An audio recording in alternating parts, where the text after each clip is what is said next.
Everyone has a story. Welcome to Women in Entertainment, the podcast where female creatives and their allies share their stories in their own words. I'm your host, Renee Rossi, here with our bestie, Jocelyn Westerhold, and you're listening to the Women in Entertainment podcast.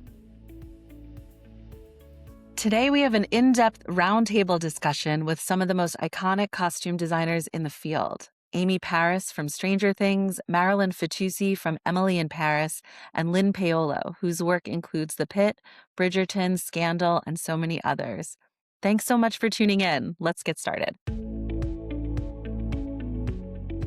We're so pumped to talk to you, ladies. You know, I think all of you have had such amazing projects. You all have played such a huge role in this cultural zeitgeist and in defining characters in with these projects that have defined. They've had these moments in the world, and we're excited to talk to all of you in terms of like how you've approached the craft. Obviously, this is more of a free flow conversation, so would love everybody to just share accordingly. But you're all coming on and off of different projects right now, so where we'd love to kind of kick off with each one of you is just maybe like a little like 2-minute elevator speech in terms of like how you got into costume design. Has it always been something that you've always loved? Have artistic perspective? Would just love to hear all of you. I guess, Lyn, do you want to kick off and then we can kind of do a round robin? Because that's kind of how it's set up on my screen.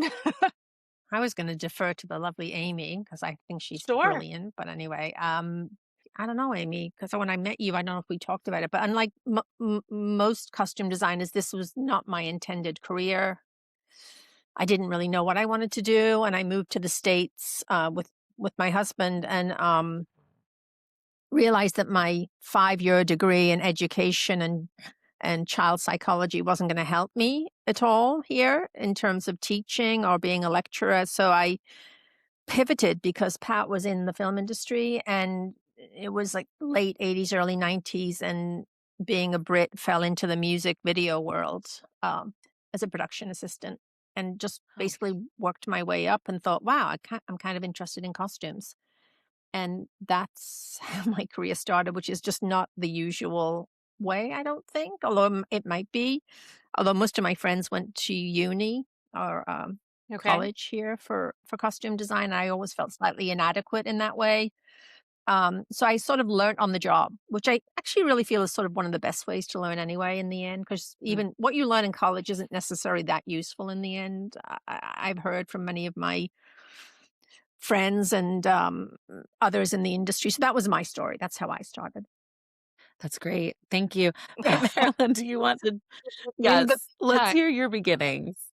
I always knew that I wanted to be involved with clothes. I don't say costume, with clothes. Since a very young age, my mother was, as many costume designer too, was a seamstress. So I live surrounded by clothes and needle, etc. I have one idea. I didn't want it to make fashion. I didn't want it to be a seamstress.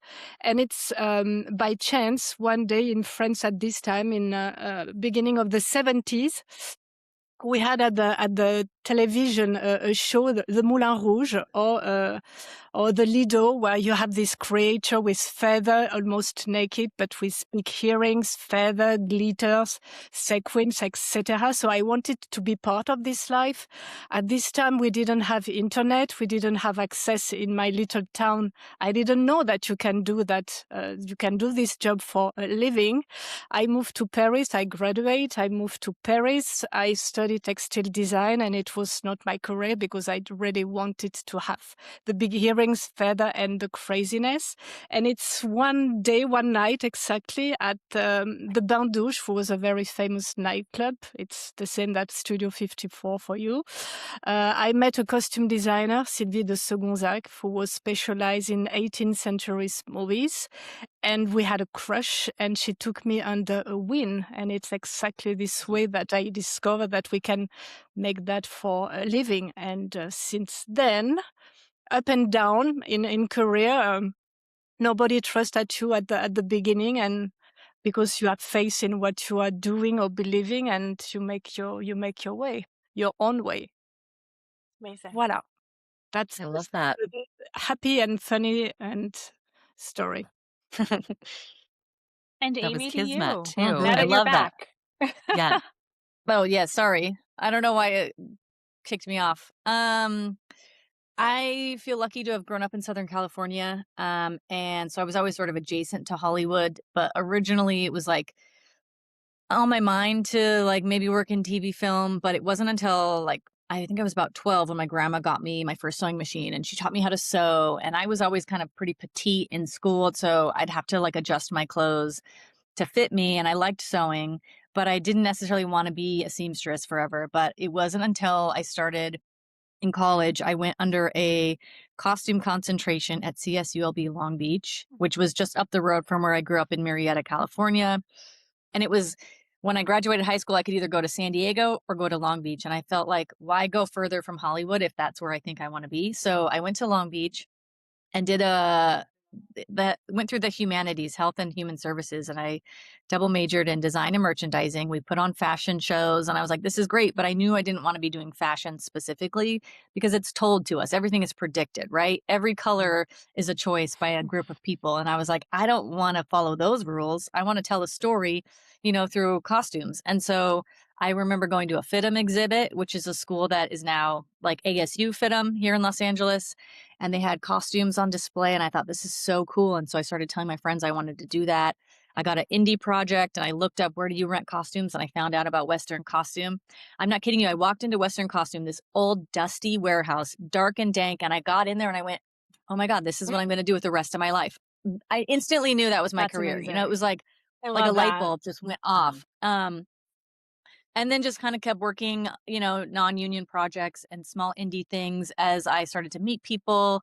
But it is kind of like about who you know. And I didn't know anybody at the time. So you just work really hard to get your foot in the door. Someone might open the door for you, but ultimately you get the job for yourself. So I did my best to just sort of be present, be working hard, show up and have a good attitude. And eventually I got in the union, which allowed me to be a costumer in 705, then became an assistant designer to Anne Crabtree, and then became a designer myself. So, it can be through who you know, but it also doesn't have to be. And it can be a path that you make on your own. And I definitely feel like we all kind of did that in our own way, which is really cool to hear. It's true. That's awesome. In terms of, I think one of the things I think costumes have become they're their own character in shows.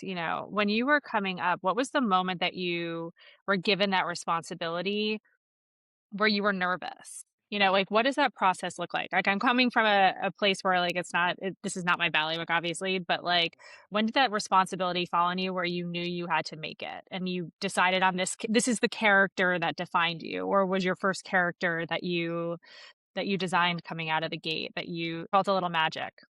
Question. I'll think on that while someone else answers.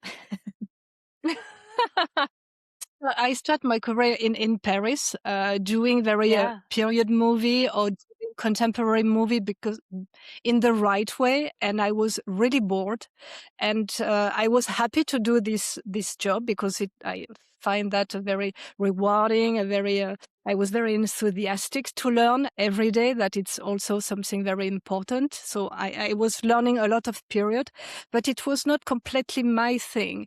And when by chance I did a contemporary movie and I moved to film in Mexico, and I fell in love with the country and decided to stay there. In Paris, they used to call me the parrot or the clown because I was always very colorful. When I arrived in Mexico, that didn't apply. People didn't care because it's a colorful country. And I started to do what I always did in Paris, but I was very frustrated because our production or directors say, no, it's far too much. It's too much. It's too loud, too whatever. You can imagine it's too much. It's bigger than life. So in Mexico, they were willing to see that. It's what they were expected of me. So it was magical. The first movie, the first time a director had faith in me and trust me because I didn't speak Spanish when I decided to stay. he felt that I could deliver what he has in mind. And in Mexico, he had problems to get the costume designer appropriate for this project. So it was a very low budget movie, and the name was Die on a Sunday, and I could do exactly what I wanted with a kind of no money but such a freedom. So it changed my mind, and I say, okay, if one day I need to return in France and I spend 30 years in Mexico, no doubt I will do what makes me happy. And it was not Emily in Paris. It was a very indie movie, a very little one, but it's Emily in Paris, but because it's my DNA. It's the only thing that makes me happy. I know how to do perfectly like all of you, because we are costume designer. Many people think that because I'm designing Emily in Paris, I'm not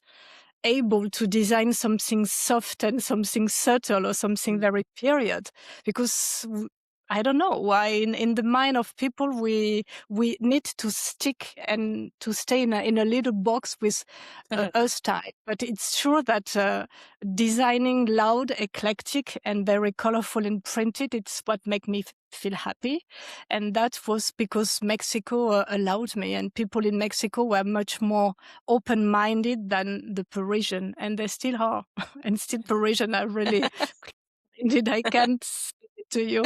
And I every day, and I pay every day for be so free or different, or really because I don't care. Basically, I talk a lot. Sorry.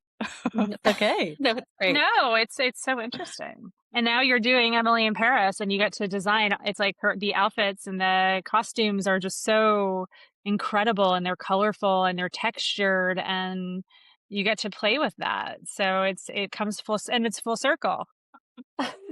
Yeah, but Truly. Bill doesn't like it, so it's closing the circle and say, okay, maybe one day you will understand. It doesn't matter, in fact. And it's made such a splash. It's become such a cultural moment. Yeah. You But really, I mean, that's a beautiful story. as all of you, it's a project. It's a super project. It's a dream work. But okay, it will, after everybody will forget, and you need to go back to reality, to another life, and make another project. I'm super thrilled, and I'm really happy, and I feel blessed. But as you make all of you beautiful project and successful one. But what it's also interesting, it's the next step of all of it. You can stay and say, oh, I'm a genius. No. You need to work harder for the next step, because everybody will expect something from you, or you need to challenge yourself in a different way. So voila. I agree completely.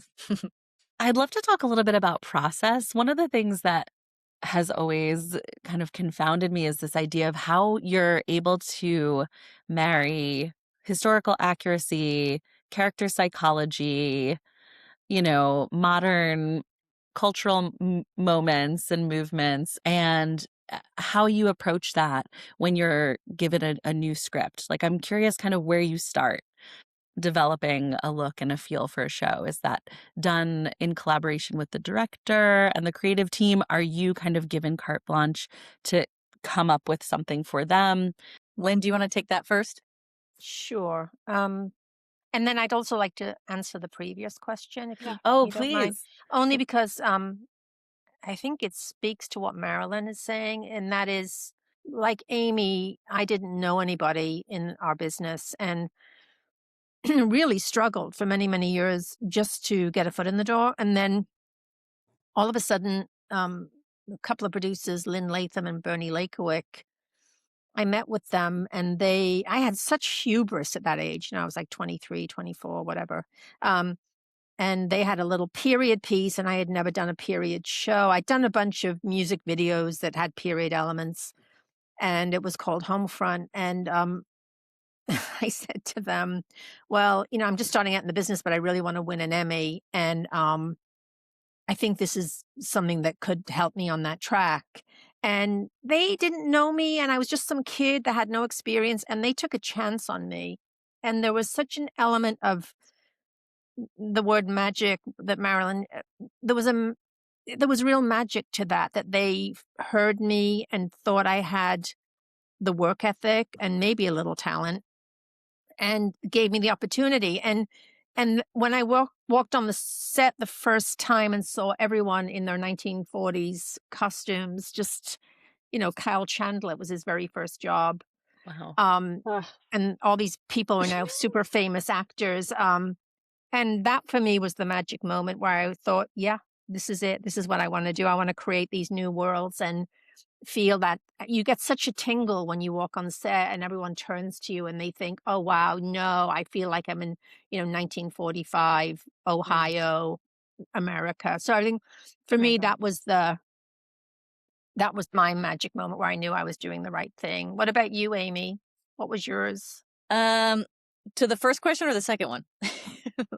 I don't know. First question, then we'll pop to the second. I guess, yeah. I mean, sorry. That's okay. I think to that first question, the moment of like the process, what I think is cool about our job is like we're creating characters amongst not only just the principals, but the background as well. So like when you jump on set and you help dress background, it's important that you kind of give a story to everybody. So I tell my team, like, start with, dress to the face. What do they look like? Where do we think they came from? Or where are they going? And so you kind of make a story for everybody. So it's hard to pick one moment specifically. I mean, I could say that I love Eddie from season 4 of Stranger Things because I think he's such a great character. I mean, if you want me to pick a favorite, I could do it like that. But I just think like she said, in creating our worlds, once you step into that world with hair, makeup, props, set deck, and you see it all come together, it's such a proud moment every time. So I think, yeah, like we're saying, the minute you start doing it, you fall in love with it. And it just, you're in the right place. That's so great. Awesome. There's clearly so much passion behind it. The second question was more just about process. Oh, sorry. And just kind of how you get started. For me, and I don't know if it's the same for Marylin and Amy, but I'm sure it might be, obviously it's the words. You read the words and you start envisioning what that world is. And then I just do so much research depending on each project is completely different, obviously. And I whatever that world is, I do a deep dive. Even if it's a fantasy, I look at fashion, I look at art. I spend hours and hours and hours and hours just, which is, our world has changed. I used to like collect books so I could look in books, but now I'm just sort of chained to my computer for days on end, creating Pinterest pages. I don't know at what I'm thinking. And then depending on which producer or director I'm working with, and they're all so different. I have some producers that I work with all the time who really sort of lead me to it and then just want to see what my thoughts are. And then it sort of helps them to jump to, oh, I wanted that, but not this. And I think this is right, but this isn't. And this is, yeah, you're going in the right direction. And then I work with the producer I just worked with over at Netflix for a little show there. He was Paul Davies, very hands-on, wanted to have a lot of input, which I loved, by the way, because we sort of work symbiotically together, he and I. We came to a mind meld moment where he just lay on my couch every day and in my office, and we just talk about each new character, and I sort of gave him therapy to help him get through. So I feel like each producer is different and each show is different, but yeah, research. You need inspiration, you need to, at least I do. It's not a talent that is, I don't think it is for anybody. I think we need to be inspired by something, and maybe it's the words or maybe it's an image. I don't know about you ladies. Yeah, certainly. And you're right to say that when you said that you was like a psy for your producer. One big part of our job, it's I'm not sure about percentage, but 50%, let's say, it's good taste or knowledge or research, and the other 50% is psychology with your actor, your directors, a producer. Also, you are the shrink to almost some part of your team. But yes, you need to be a good listener. You need to challenge yourself, and you're saying that may be your direction, because you build a character together. You with your actor, you make, and like Lyn, I need to have a lot of research to have the feeling that I'm dominated the project, that I know everything about the 18th century and historically architectural. You need to dominate that and be strong with your knowledge. And after, you need to build this character with your actor, and you offering direction. And sometimes you need to ask yourself if it's the good. That's why no hard feelings. Sometimes maybe your actor will say, "I would like to try this way." Maybe it's good, it's not good. Maybe you already know that it's not the good direction, but you need to allow him to experience also by himself to this construction of his character. And once maybe in France, nobody wants to be involved in costume. Maybe in America, in state, it's a little bit different. In France, they are not, it's not their things. It's more a woman things, a director technically, but for costume, they don't know a lot, and they don't want to know a lot. And one day, I have a director that I really love with, and Alexandre Astier, and he said to me, "It's not what I'm writing who is important, it's what I'm not writing. It's what it's not in the script." You say, "Okay, thank you. You take 2 Xanax and you go to sleep." But it's also a way of, and it was very interesting to work with him, because yes, he gave you carte blanche, but he always said something very nice, very interesting. He said, "I don't know nothing about costume. I don't have time to learn about costume. I don't know how to express what I want. But at the end, I want this feeling. When I will see the actor on set with the costume," it was like a Eric fantasy movie, so there is no many costume. I say, "What you will bring me the actor on set, I will love to experience that feeling." With challenging, it's frightening, and at the same time, it's crazy. And you say, "Wow, I want to spend my life working with him." And we did a couple of projects, but it's, there is no good way or bad way, but we basically, I think we are quite alone with our anxiety and with our challenge. And sometimes, yes, we need to take decision all the time during the day, and offering something new or different, but always listening and to see what will be the next move, and make it much more every time better. That's why I think everybody in costume doesn't stay in a place without saying, "No, I need to move. I need to go one step behind. I need to challenge myself," because it's immobility can kill us. It's true. said. I agree with everything they're saying, and also just as Marylin was saying, like the process, as much as you want to trust the process, that there's so much more than designing in our process, where we are therapists or we're talking to our crew and trying to, like logistically make sure things are happening and that we're staying within budget. And so the actual design part of it ends up being a lot less than you anticipate it being. Yeah. But having those collaborators that you trust, working with the Duffer Brothers recently, I had the ultimate trust from them and them for me. So we really were connected very well. And then to bring the actors into it, of course, then it's like the trifecta of the three, making sure the actors are comfortable, knowing you're going to be shooting in weather that can change and that they need to move and that they can be stunted. And then to kind of trust your gut and your instinct, because I put Levin in some shorts over some sweatpants, which has been kind of like polarizing for the internet, which I didn't realize until I started looking at the comments. But people are like, nobody wore that in the 80s. And I'm like, yes, they did. And so I do have to know that sometimes their comments could seem cutting or mean, but I know that I'm designing the way that, I'm respecting the 80s and the minor trends and the micro trends that happened. Some people may not have seen it, but in doing all the research that we do, we want to make sure we're reflecting the eras appropriately, or, if this character would need to be comfortable and it's training mode and it's 80s. You take all these things into consideration and you can't think about what the internet's going to say, even if, they're not going to like it. If it was period correct or accurate, I think that's important. So I still stand by my decision. I think that's great. And I do want to mention about that costume choice specifically, Amy. It also felt a little fantastical to me in a really fun way. Yeah. You know, She's like so not a real human. So it's okay. Right. Yeah, It's so good. What it's crazy, it's that internet and the expertise of everybody about our job. Yeah. It's crazy. They think they know. Sometimes, thanks God, we have nerves and we have a kind of sense of humor because they're so mean sometimes. I And know. so stupid.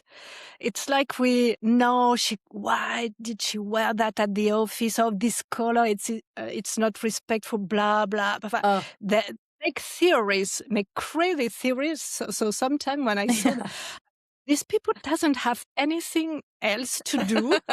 Right. That's right. we know we have a script. We are not crazy.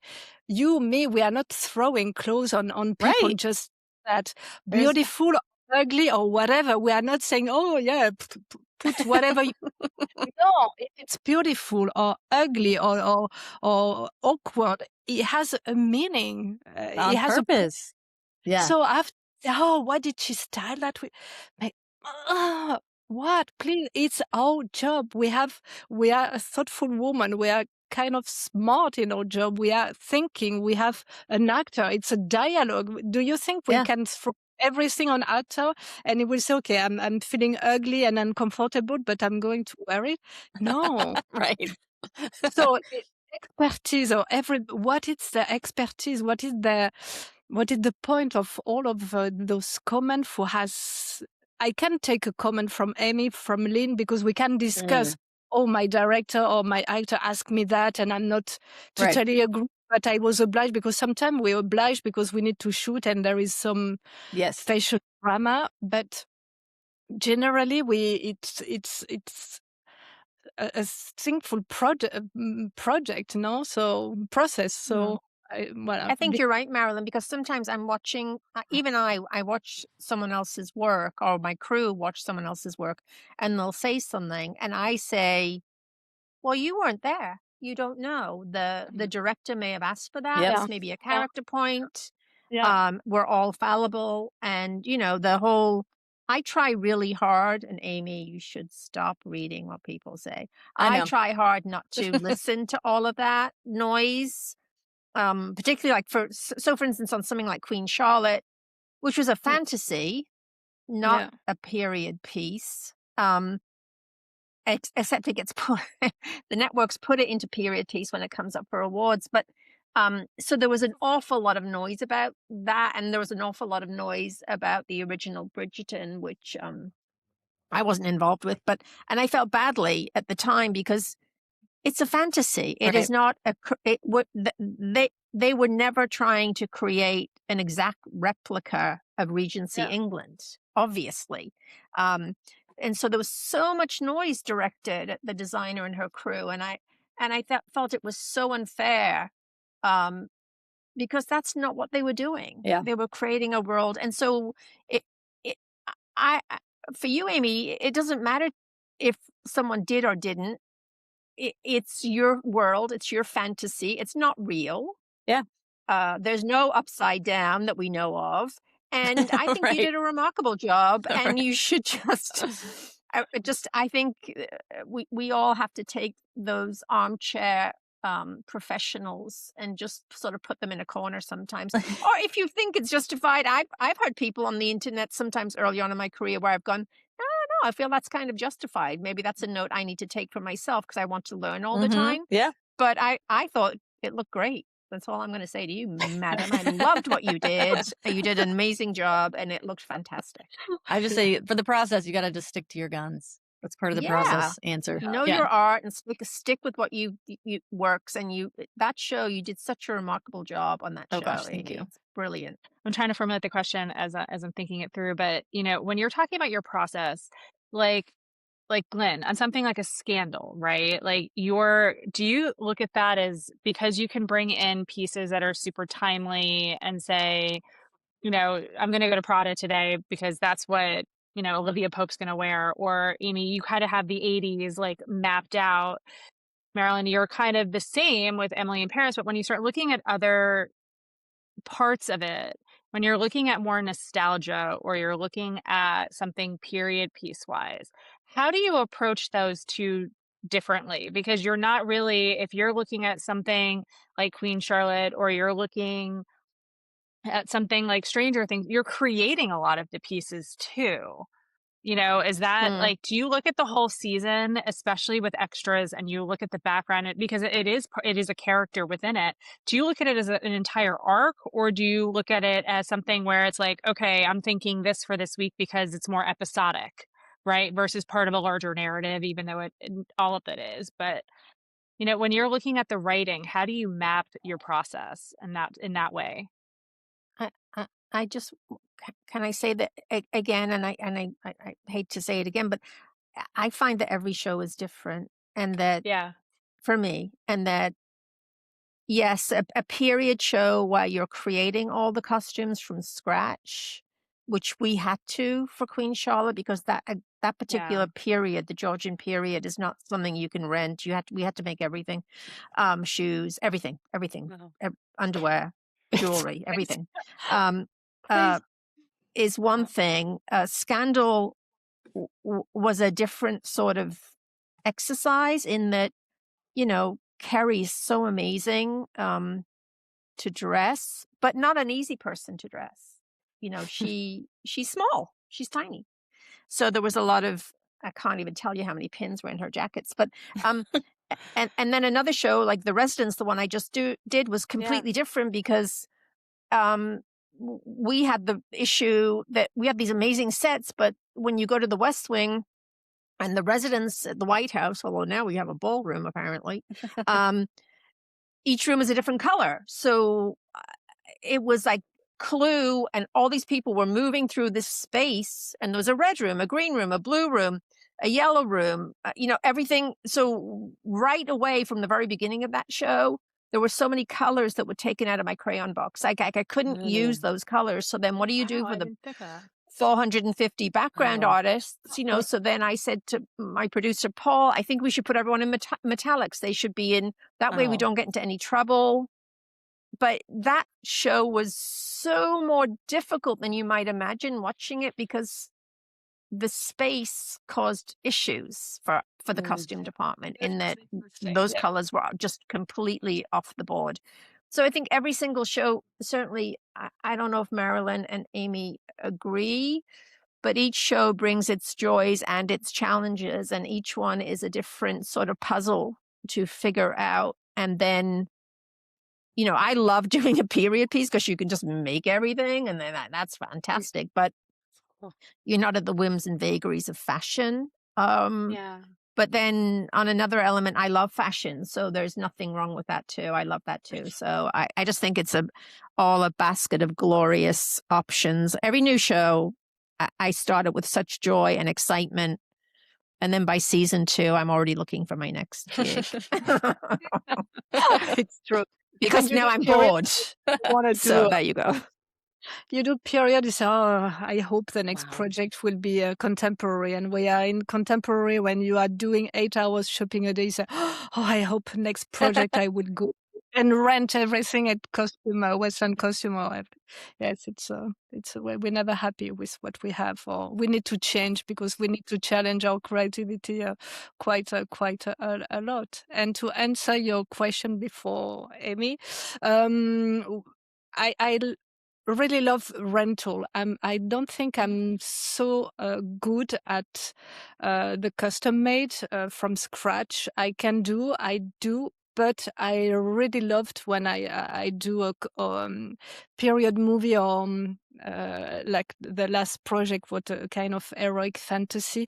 I really love to go and rent costume, because the patina, the aging, and because I do in period project without a lot of money. So, but I'm really feeling comfortable in renting pieces, and I do also in Emily.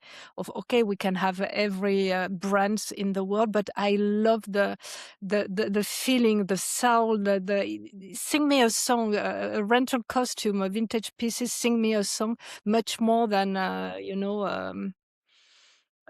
piece of. I don't want to talk about brands, but I really feel comfortable. He has a strong meaning for me. Vintage, or archives, or rental pieces. I feel much more comfortable, and I'm not so talented as you, girl, for designing from scratch. So I think I find my way in renting and in archives and vintage pieces.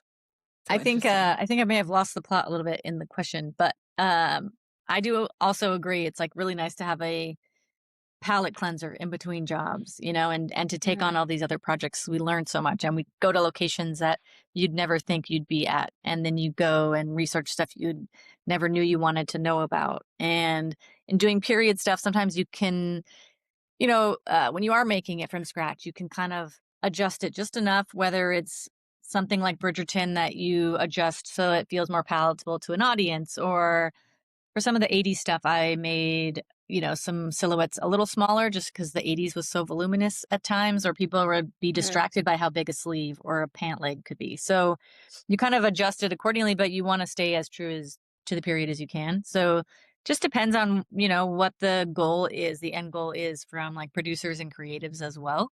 And we all collaborate really well together, hopefully. That's great. I know it's interesting when we were talking about social media feedback and tuning that out. And I also like the idea of like occasionally taking it as a note, but not putting too much weight on it. But I'm wondering in general, I do think the field of costume design, there are some misconceptions about it and just sort of maybe a lack of understanding of the depth of the artistry. And so I'm wondering if there's a specific misconception or something you think people generally get wrong about costume design that you'd want to kind of clear up about your craft. I think they say it's glamorous, and it is absolutely Yeah, not we are designing for glamorous. red carpets. Yeah, Wow. we wake up late and we have no. Not Sorry. glamorous. Right. Yeah. No. We basically agree. People think that they never imagine that we can be on set or call at 4 a.m. in the morning, finish a day 70 hours later. They in my part, they are really, when they come to the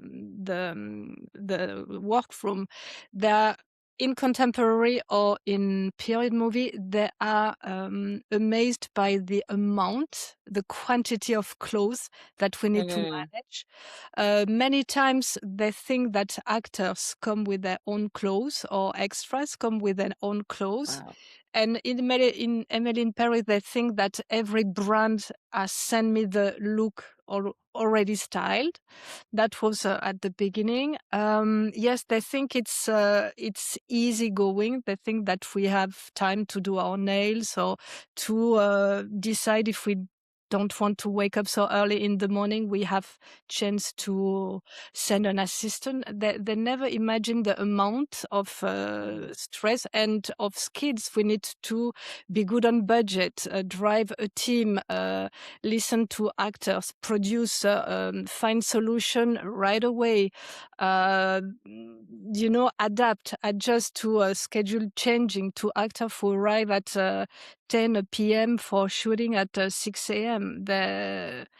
All the things that we basically are like firemen, and we have a fire every day, every fashion drama in contemporary or period. Things it's raining, the shoes broke, the thing is stuck at the custom. We need one day to join everybody and to make the most funny behind the scene books that can exist. Yes. Everything we can hear from producer, from actors. Right. Sometimes you say, no, did he really say that to me? Sometimes That would be great. sometimes you just want to jump or take a plane and I'm disappearing. But yeah, manage a lot of things, and it's the human part. I think it's the most difficult things. It's to be a good boss, a good head of department, a good designer for your actors and director, and be calm, be calm, peaceful, smiling, well dressed. You need to, and even if you have a crazy day, and just ask her if you can just go to the loo 1 minute in 18 hours. Wow. It's so true. I like the firefighter Yeah. comparison because you're always kind of ready to put out fires, or someone's like, "Can I talk to you?" It's either going to be about a problem or and you have to come up with a solution right away, and something that Yeah. everyone can get behind and be happy with. So there's way more like interpersonal communication than I would have anticipated doing this job. Wow. Let's do this book. Right? You could do it anonymously. Be rich. We can retire. Make only the project that we want with people that we work with. We love this idea. The three of you are in leadership positions now. I'm wondering, when you're talking about even just like the sheer management of the volume of clothing, and obviously, you have large teams working with you. What are you looking for in kind of the next generation up and coming who you'd be hiring on set? We have a lot of listeners and viewers who are getting started in the industry. So what gets them hired? I think for me, it's that they have a passion for the work, a can-do attitude, like, yeah, I could do that, just willing to just jump in and because we can't ultimately, and I don't know if Marilyn and Amy feel the same way, but I think when I started in the business, and I'm so old now, you just jumped in and you were wanting to learn. And I love it most of my crew have been with me for over 20 years. So, that's one element of my crew. But the younger people on the crew are all young people who, when they started working on the team, I could see there was an energy and just a willingness to learn, and they wanted to know, and they want to move up, and they, and I love that. I love to see that they want to do my job, which everybody does when you hire them. They all want, but I love that. I love that they're striving and they want to learn. So for me, it's that willingness to learn is so important because the actual job is so different than what you might imagine it is from out in the world. So for me, that is important. I don't know how you guys feel. You need to know that in France, teams are not so huge as your team in United States. For example, in Paris, we are 2 shoppers. Still there. Now I succeed on last season to have another buyer. So we had basically 3 to buy. I have just 1 assistant.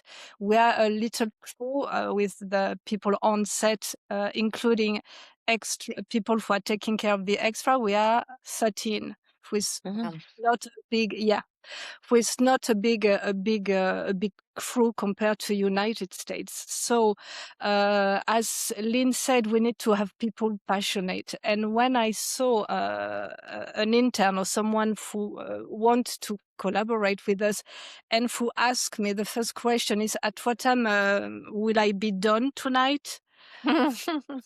Or but it's not the question that no, and it's true. When we started, maybe I don't say it's good, but we were not counting our times. We were passionate. We were willing to learn, to be part of something, and I was ready to do anything, to iron, to take off the garbage, to make to everything, because I really wanted to be part of this work. I wanted to learn also. So when I see that people, when they came in our office and they are not curious about anything, or when you ask them what is their hobby and they didn't see or seems to go to see exhibition, to read a book, or be curious about anything. It can be, but just be curious about something. And when I saw, oh no, I didn't see, no, even in music, I said, Jesus. And the first things I do, it's to check their Instagram account. And in Instagram account, if you see that the person just take many selfies, or what is it Interesting. where it's going to holidays, I say, bye.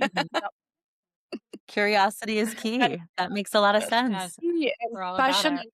and the wanted to learn something, and without okay, should I be out 9 to 5 p.m.? It doesn't apply on a job. It doesn't. It apply, and it's a very rewarding job, but you need to spend a lot of hours, and to start and to learn from the more humble things too, because they want to start as a co-designer.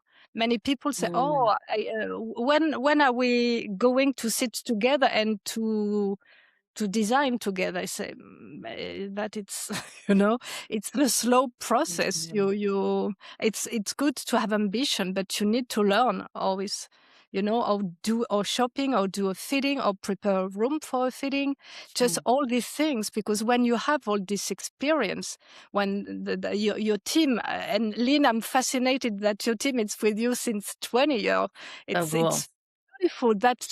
It's mean a lot to us to have this family when they watch you back, or the day you are not thinking of something, they are here for you, because they learn from every step, and they know what people on set require, need, wait, expect. So it's for me, it's Thanks, Marylin. It actually means a lot to me, because in our business it can be so stressful, and obviously I've had people in my world who are not in my world anymore, and might be unhappy about that. But I feel so supported by my team, and I'm so lucky that a lot of the younger members of my team were actually my production assistants, my intern, and they learned, and we sort of try to help them to understand the world and then move on. And I want to say four people who are working for me now on the pit were actually my personal PAs on shows, and are now full-time.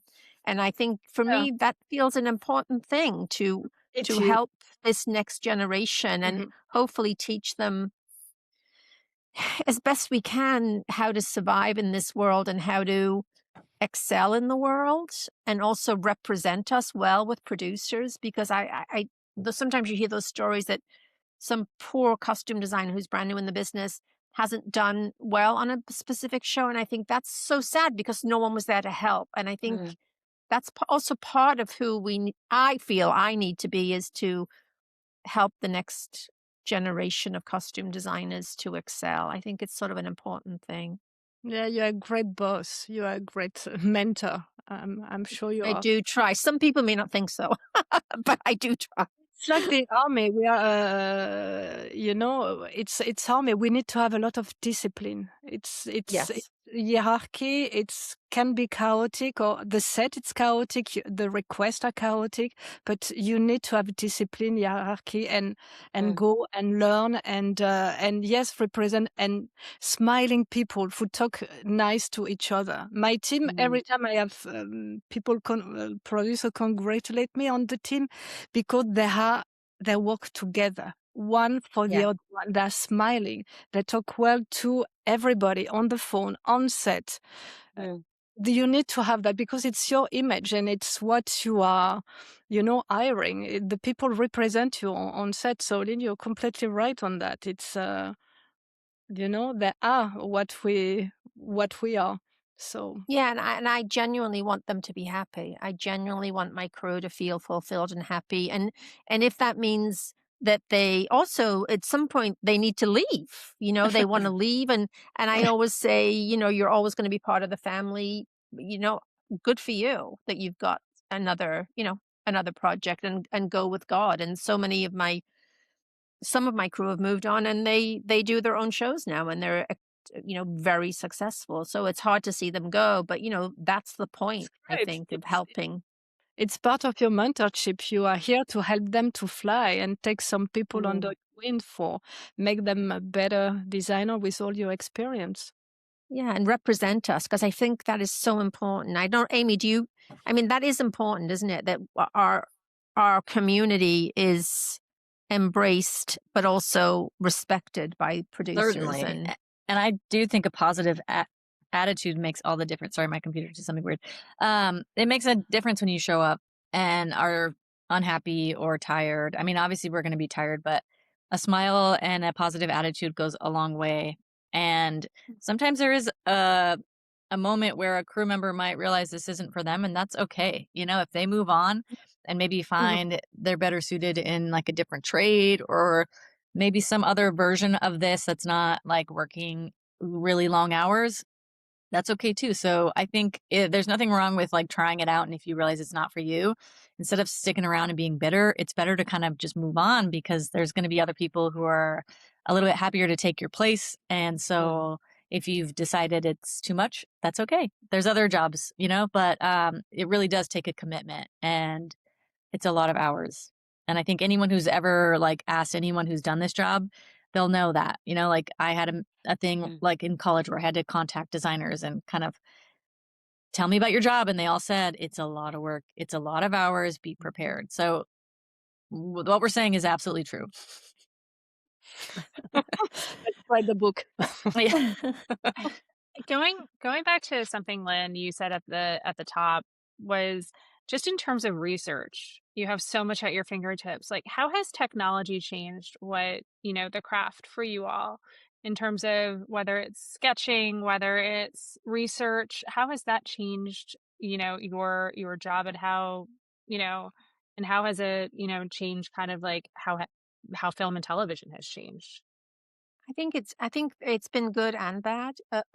I find I still look at all my. I have. I don't know how many books I own, thousands, but I still look at art books. I still go to galleries. Like as Marylin said, I'm still curious about what's out in the world. I love to go to exhibits of costumes at wherever. So I'm still curious about. I still want to learn about. I think you can never stop learning. But it has changed in that your research can go much faster than it used to. I literally love, I know I've already mentioned it, but I love a Pinterest page. I don't know. I just love it. I love it. I love it. And I love making mood boards, even for friends and family. Like my daughter's wedding, we had mood boards for her wedding, and so I love all of that. But I also find sometimes it's a little tricky because, the producers can use it, and that is fine. But I'll give you an example from Marylin's book. I was looking at doing a period piece, and a person who should remain nameless, who I'm not working for, said, but I found these Halloween costumes online. I think these could work. These $70 poly cotton like monstrosities that they thought would be perfect for the show. So so then you have that sort of the opposite, which is sometimes good too, because if people are doing great research, like again I keep talking about Paul, but Paul and his assistant, Paul Davies and his assistant on The Residence did amazing research, and like I came to them and they came to me with theirs, and we commingled it, and it was brilliant. So I think the world, I don't know if Amy and Marylin feel the same way. And Amy, you're younger than me, so this may be a new. But my old world was tear sheets and books and fashion magazines, and now it isn't that. It's let your fingers do the walking on the computer, but it is still inspiring. But I still like tear sheets and books. Yeah, and maybe I will sound middle age also, but I start with magazine, etc. Now I am a huge fan of Pinterest, but what I'm refusing right now is to use in artificial intelligence for doing the No. research. I'm super against, really with all my soul. I don't want to do that. I think we can be for few things, and for our creativity, we can be stronger than the machine. For many things, it can be, I don't know. I know, of course, about ChatGPT and all these things, but I don't want to be involved in my creative process. So I think it's very satisfying to do a mood board, because one detail lead you to another detail, and it's where you start to think. We all have, Amy, Lyn, everybody, every costume designer has in brain a library of images, of feeling, of details, and sometimes you don't know how. In your brain, you push just a button and you are able to do a 90 silhouette, because you remember, you experienced that, you lived that, you saw that, etc. So only your human brain can do that, and can feed. You need to feed your imagination, and I don't want to be passive, having and receiving image from a machine. And then probably if we ask intelligence artificial ER to do your mood board, maybe it's fantastic, but I don't care. I just want to be active and maintain my brain active in that. So it's a big, I know we are in a way between the old world and the new world. I'm not against the new world, but I just want to protect our job also, because now we have many fittings doing by, you just put the face of the actor and you do 3 clicks and it's dressed, and you are in Paris, it's in West Hollywood. You can wear wigs, glasses, everything. You can redo everything. You can do collection with, so I think we really need to be and to take care of that, because I think we can disappear very easily if we don't take care of that. Not to be against, but just to be aware. I think you're so right. I still physically am also tearing stuff out and making boards. But then I also do love Pinterest and get that Pinterest wrist from just swiping too much. But it is interesting what you're saying, Marylin, about the sort of intelligence of it all, because I have gone on an interview recently where they looked at my stuff, which I used to like to do physical boards for interviews, but now post-strike and all the Zooms, a lot of them are online, and you kind of do a Canva or a Keynote board and present it digitally. But I had a director go, yeah, well, we were thinking like this. And he shows me an AI image that was made of the characters. And I was really disheartened, because that's what they have in their mind now, something that we didn't do. He's already thinking that's what he wants. And so I think if we can fight it as long as we can, where we're still creating it from our own inception and not a computer's, is so much, we just got to hang on to it as long as we can. So a book and a revolution. It's Yes. good, no? Yes. A few things sparked out of this interview. I love that. Absolutely love it. I know I want to be respectful of time here. I guess one of my last questions for you all are there trends that you've created that you will see, or, when you're walking on the street, or that people ping you on? Like, Amy, I feel like we're gonna start having a Josh Brolin 80s sweatpant and shorts on top moment. I feel like that's gonna be all winter. We're gonna start seeing that everywhere. That you're gonna say I brought that back. One can hope. Are there trends that you guys see that you're always a little bit gobsmacked, oh God, I put that on a character and now I'm seeing it? I feel like you've all had some of those moments with these shows that you're on or that you're finishing up. I think it's sort of funny that at different times in my career, it's been different things. So with Scandal, it was a few things, like the white coat of it all became a huge thing. And then opera gloves. I was going to say, and I feel like you put Prada bags on the map. For a minute there, and Prada was very nice to me for a while. And then opera length gloves came back in a big way because capes came back in. So there was all of that from Scandal. and other shows. But what's really funny, and Noah and I were laughing about it, is that hoodie that he wore in season 1 of the show, of The Pit. We just created that. We took a logo from a Philly brand, asked them if we could use it, and we created that sweatshirt, the Beers of the Berg sweatshirt. But now the company is producing it. They're producing it and selling it like hotcakes. Wow. So I'm like, where is my residual? Is what I want to say. They're making so much money. It's you create these trends that these companies make so much off of. A book and a collection. Okay. Yes. There you go. I know. So anyway, yeah, it is lovely and it's also lovely when people send you images of their children dressed in Halloween costumes based on your show. I always love that. I'm sure, Amy, you must get a lot of that. That is cool. I'll never get over that. And I mean, any kind of crowded event as of like last year, and I'm sure it'll peter out, but I couldn't go somewhere without seeing a Hellfire shirt, which was really cool. Mhm. And, if I'm hanging out with my parents, my dad loves to show up in a Hellfire shirt, which is really sweet. That's awesome. Yeah.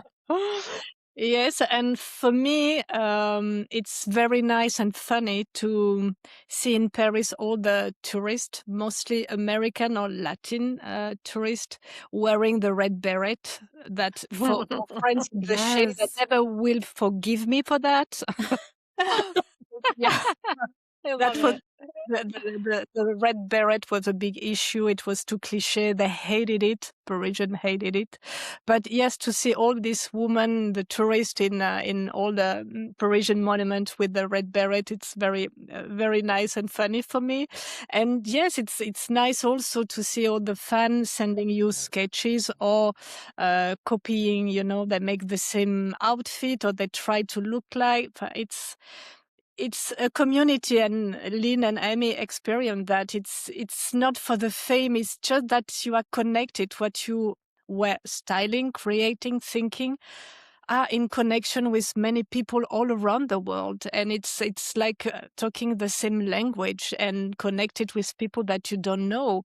I think one of the nicest things that's ever happened to me, and it seems such a small thing, but a family member of Kerry Washington came up to me, I think the second or third season of Scandal, and said, "I want to thank you for what you've done for our community."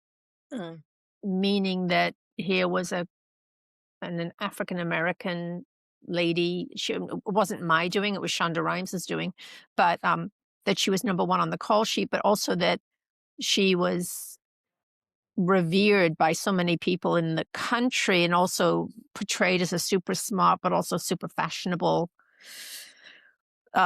human. And so for me, I didn't realize that would have an impact. And it really is Shonda who deserves that. But it was a lovely moment because I walked away from this conversation with this gentleman and thought, wow, I had no idea. I thought we were just doing a television show. I didn't realize it had a bigger impact, and you're right, Marylin. I didn't really, but it was one of the most heartwarming moments of my career where I thought, oh my God, we did something good here,